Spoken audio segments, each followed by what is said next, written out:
Hey guys, I'm Tiffany Harelik, and my platform offers astrology training for spiritual development students. And in today's video, we're going to talk about ruling planets. So in astrology, a ruling planet is the planet that influences a particular zodiac sign with its different traits and characteristics and archetypes. And so each of the signs has a planet that is backing its energy, essentially. And so the ruling planet of your chart, right, is based on your ascendant or your rising sign. We also use ruling planets when we're looking at annual profections and looking at your time lord. And so we use ruling planets in a lot of different ways in astrology, but in this short video, we're just going to learn about which ruling planets, which of the planets rules each of the signs. And so this lesson is really inspired by Christopher Renstrom's website and book called Ruling Planets.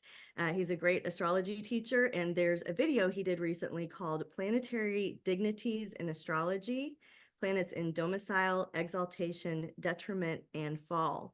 So this is what inspired this video, and I'll also be teaching you on the dignities as well. So I have a couple of resources and links for you in the description box. Welcome if you're new here. Welcome back if you're old here. I appreciate you liking and subscribing and clicking the alert bell so that you know when these new videos come out if you'd like to follow my content. So let's go ahead. I've got a little presentation for you. And let's talk about the ruling planets. So ruling planets, let's see, let me get you going here. Perfect. All right. Thanks for your patience, everyone. So ruling planets, I talked about this a little bit in the intro, but there's two ways to look at this. First, in traditional astrology, and then also in modern astrology. So if you're looking at traditional astrology, these are the 7 planets that were visible or are visible in the night sky from planet Earth. And so these are the classical 7 planets, and those are the traditional rulers. But modern astrology adds Uranus, Neptune, and Pluto as well. And so I'm going to show you the rulers for both. And I just want you to be aware that that's what the difference is. Traditional astrology is the old 7. Modern astrology adds Uranus, Neptune, and Pluto. So the first one is Aries. So Aries is the first sign in the zodiac. It's ruled by the planet Mars. And so you can see the descriptions, they're described in much the same way. So Aries and Mars energy, right? This is focus, and this is energy pointed in one direction. This is the initiator energy. This is the pioneering energy. This is energy that heats up quickly and then also dissipates quickly. It represents courage, drive, motivation, determination, readiness to launch into something new. It's that get there first kind of energy. And so there's nuances with that, right? As you start to layer in health psychology, there's nuances with all of the planets. And all of the ruling planets and signs are on this kind of spectrum of really positive, what's the evolutionary potential, the best possible expression of this planet or sign. And then there's also the evolutionary potential for the worst possible case for this planet or sign. So yeah, that while Aries and Mars has that blood flow, that drive, that excitement for life to get up early and be there first and do it, have a passion for what they're doing. It's a fire sign, right? But there's also that challenging side of it, right? That shows aggression and anger and pent up emotions and competition, which can be healthy or not, right? So that competition that we have with ourself, Aries rules the self. So this Aries and Mars are linked to physical activity too, like sports. And they're also linked to leadership, being the top of the field. So your lesson here today in ruling planets is that Mars, this symbol, rules Aries, right? So Mars rules Aries. So the second one is going to be Taurus, and Venus rules Taurus. So this is the glyph for Venus. It looks like the rosary, and there's many correlations between Venus and Eros and Rose and rosary. And so this is a beautiful study. Venus rules Taurus. It also rules Libra, but Venus rules Taurus. And when these themes are about beauty and love and harmony, right? Venus, but it also rules our finances, right? How is that possible? Love and money all in one sign in Venus. Well, it has to do with our core values as well, what we find valuable. Venus and Taurus, there's a luxury element. Taurus is an earth sign. So there's a sensuality. It's enjoying all of the physical senses. There's a rootedness and a stability and a groundedness with Venus and Taurus kind of love. There's comfort and pleasure. Venus and Taurus are also linked to an aesthetic appreciation. So there's a strength involved with like the beauty of strength. Taurus represents stability, yes, patience, yes, loyalty, dependability. You can count on those Taurus qualities. And then there's also a stubbornness to it, right? There's also I'm going to anchor down, and this is my thought pattern. It's a fixed sign, right? So there's a stubbornness which can be used for better or worse. But your lesson today in ruling planets is that Venus rules Taurus. Okay, next we have Gemini, and Mercury, right? The planet of the thinker, the planet of the communicator, rules Gemini. So we think about Mercury as representing our brain, our nervous system, right? The way that we think and communicate and experience receiving and giving information. Gemini is very adaptable. Mercury is very fast and very flexible. And this combo rules writing and podcasts and blog posts and books, but more articles, right? You would think about Jupiter for the larger publications, but Mercury is like the shorter books, audio books, things you can get a quick hit of information on, sharing information exchange, book clubs, getting together to share ideas, things like this. So it's associated with curiosity and learning. And there's a versatility to it. There's a duality to Gemini, right? Being able to see different sides of things, being able to mediate, being able to be, the twins, right, is represented by Gemini. It's an air sign. It's linked to short travel, right? Short travel, just day trips, driving across town. Mercury is also governs over technology and our tech equipment. So things like computers and iPads and Apple phones and things like this, or Androids. I'm not not trying to go in one direction with that, but the technology in general is ruled by Mercury. So social interactions too, being social, having friends, meeting up, getting different perspectives, seeing life through somebody else's lens, friendships, things like this. Okay, so your lesson today in ruling planets is that Mercury rules Gemini. And then we have Cancer, which is a water sign. It's ruled by the moon.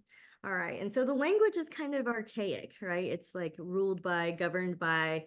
The planets are not gods, right? There's one God, but there's this influence, right? These are a language, right? The planets and the signs are a language that we're learning here. And so the moon rules Cancer, or Cancer is ruled by the moon. And we think about the moon in terms of what we need to feel good, right? In order to feel emotionally fulfilled and satisfied. The moon is connected to mother, and so is Cancer, that nurturing energy, that emotional connection that often our moms provided, the wiring for our subconscious mind. The moon in Cancer represents the hearth and the home. It represents that fourth house, roots and refuge, that place that we need to go to feel safe and secure, where we can relax, where our nervous system can just be healthy and neutral.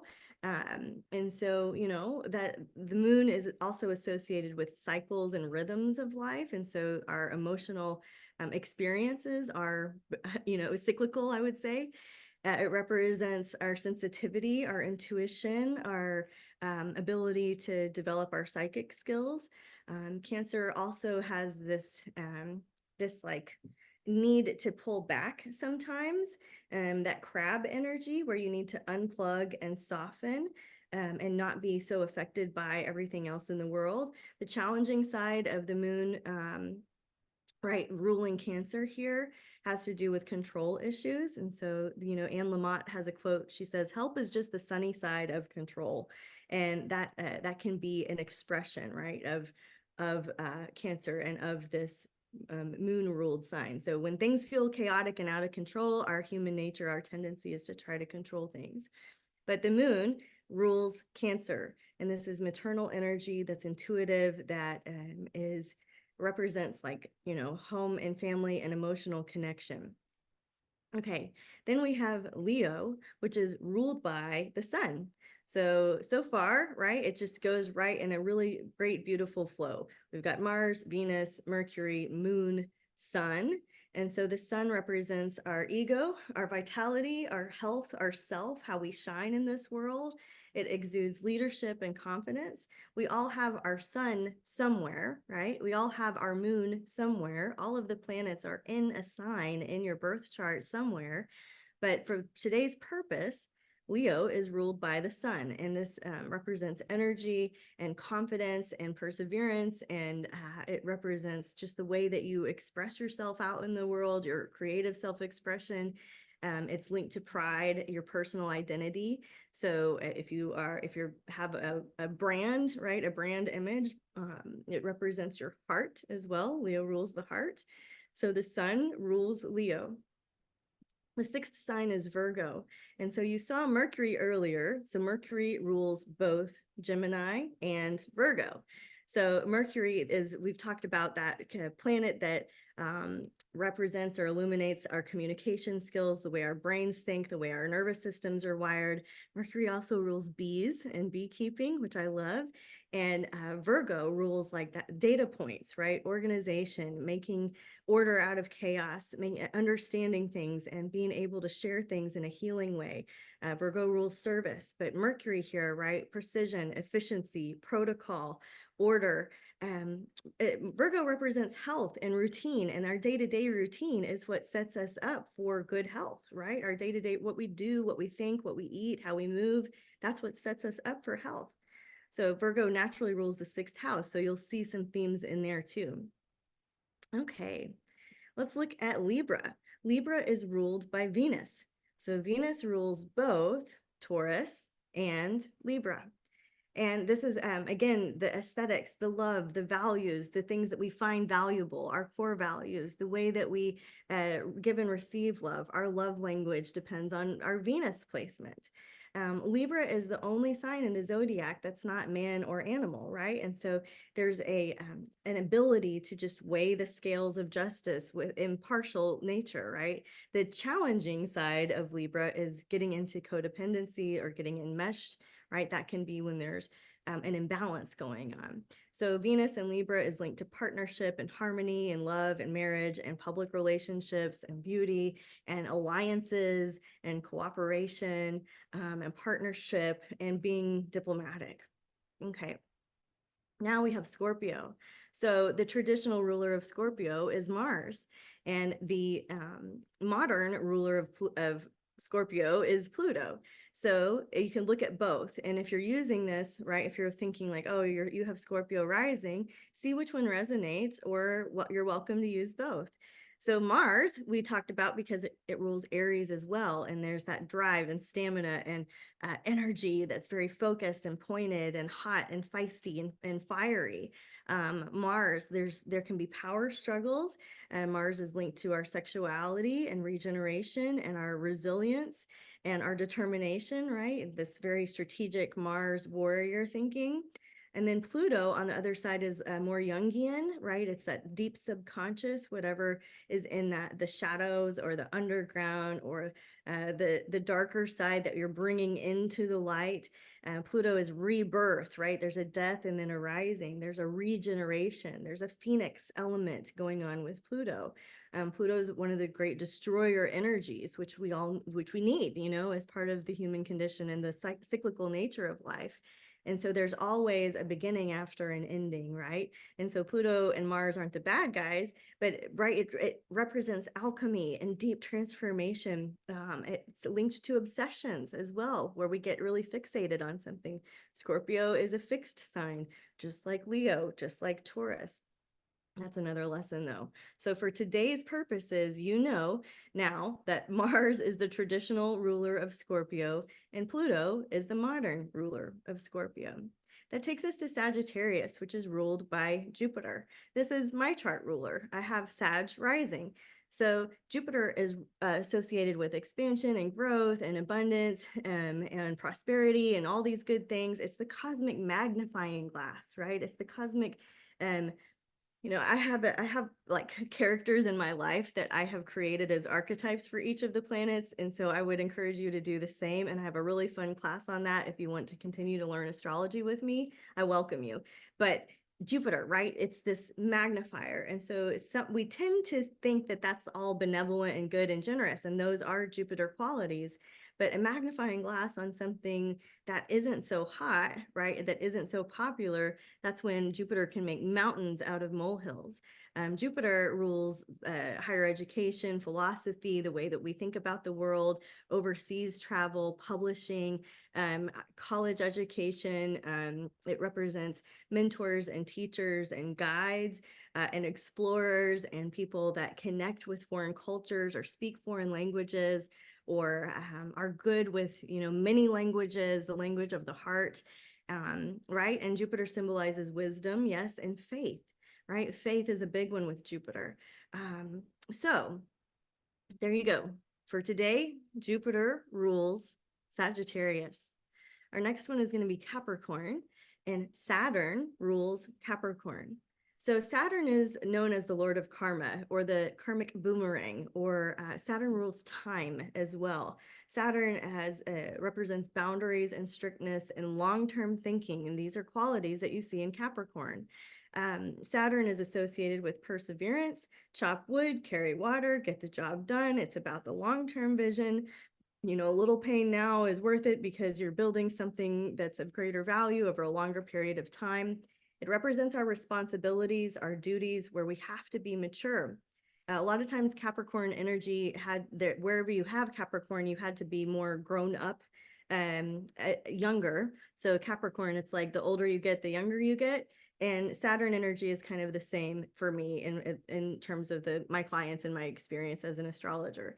So Saturn, yes, it represents like the banks of the river. We have to have the banks of the river for the river of life to flow. It represents restriction and limitation, and it tightens things up. It's a clear timeline. It is linked to our careers.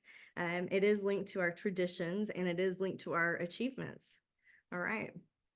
And I'll say also before I go on that Saturn is also associated with our fears. And so if you're doing a chart reading and you're looking for what somebody might be experiencing in terms of fear or grief or something that a long-term pattern, you would look at Saturn as well. So the acronym for fear is face everything and rise, or F everything and run, right? And so you can choose how you deal with your fears, but Saturn also represents that at some level. So Saturn rules Capricorn, and you're going to see that it also co-rules here Aquarius. So Aquarius, right, the traditional ruler is Saturn, because you can see Saturn from the night sky on Earth, and then Uranus is the modern ruler. So this is kind of a cool one to study because it's really nuanced.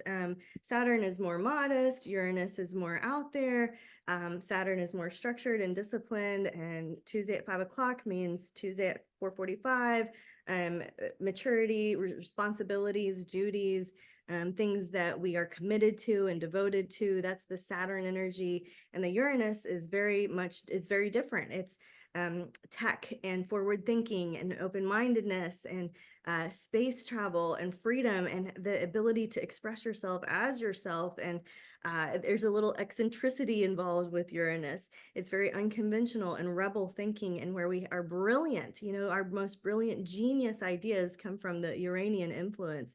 It's linked to progress and revolution and that future orientation. So there's a blend of energy that with the rulers of Aquarius. And last but not least, we have Pisces, which is co-ruled by Jupiter and Neptune. So the traditional ruler is Jupiter. The modern ruler is Neptune. We talked about Jupiter as being that cosmic magnifying glass that grows everything, expands your horizons, expands your belly, expands your mind, right? There's an influence of growth. And then Neptune is an influence of blending. So this ability for Pisces energy to grow and expand and blend into the cosmos or become one or into the mystic, that type of energy, you can see the influence here of both Jupiter and Neptune. Neptune is the illusion, right? Neptune is oriented with the sea. And so this ability to blend and dissolve and wash something up on shore and take something away, and the illusory nature of life. Neptune represents fantasy and emotion and imagination and intuition. It's linked to empathy, right? And compassion and transcendence. Okay, and so that leads me to say the next thing that you might want to study after you understand the planetary rulerships is going to be the dignities. And so each planet is really happy in a sign and or unhappy or uncomfortable in a sign.